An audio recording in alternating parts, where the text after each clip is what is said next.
Hello बच्चों, let us read the question. In the question ask that read the following statement.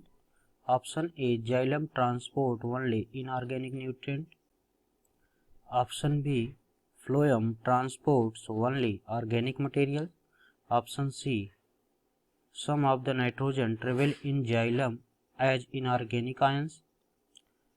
Option D, transport in xylem of water and mineral is essential bidirectional.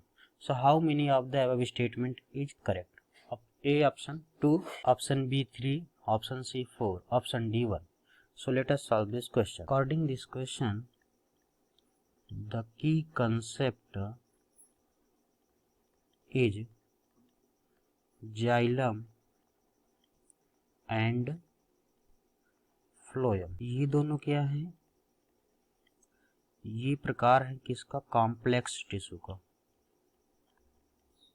और जो इनसे related हमसे कुछ statement पूछा है, तो पहला ये है कि जो जाइलम होता है, जाइलम क्या करता है? कंडक्ट करता है किसका? वाटर और मिनरल्स का. तो जो मिनरल्स हैं इनमें क्या होते हैं? ये इनऑर्गेनिक होते हैं. और जो फ्लोएम होता है, फ्लोएम का क्या होता है? ये ट्रांसपोर्ट करता है फूड मटेरियल का. फूड मटेरियल जैसे क्या हमारे प्लांट में ग्लूकोज, तो क्या होता है? ऑर्गेनिक मटेरियल होता है. ऑर्गेनिक मटेरियल होता है. और इनका जो ट्रांसपोर्ट होता है, जो फूड मटेरियल, क्या होता है? By directional. बाई डायरेक्शनल कहने का मीन्स क्या है कि ये दोनों तरफ क्या करते हैं? फूड को ट्रांसफर कर सकते हैं. और जो हमारे पास जाइलम है, जाइलम में क्या होता है? जाइलम जो फूड का डायरेक्शन करता है वो किधर होता है? Uni direction. और ये डायरेक्शन किधर होता है? रूट टू लीफ तक. तो जैसे मिनरल में हमारे पास क्या है? नाइट्रोजन है, कैल्शियम है, मैग्नीशियम, ये सब क्या है? मिनरल्स हैं.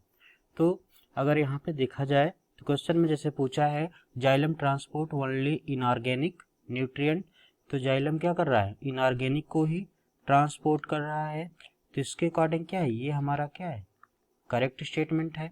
Option B, phloem transport only organic material, तो ये ऑर्गेनिक मटेरियल को ट्रांसपोर्ट करता है, ये भी करेक्ट स्टेटमेंट है. Some of the nitrogen travel in xylem as inorganic ions, ये करेक्ट स्टेटमेंट करेक्ट है, क्योंकि वाटर में क्या होते हैं? मिनरल्स होते हैं, जो क्या होते हैं? नाइट्रोजन फॉर्म में भी होते हैं.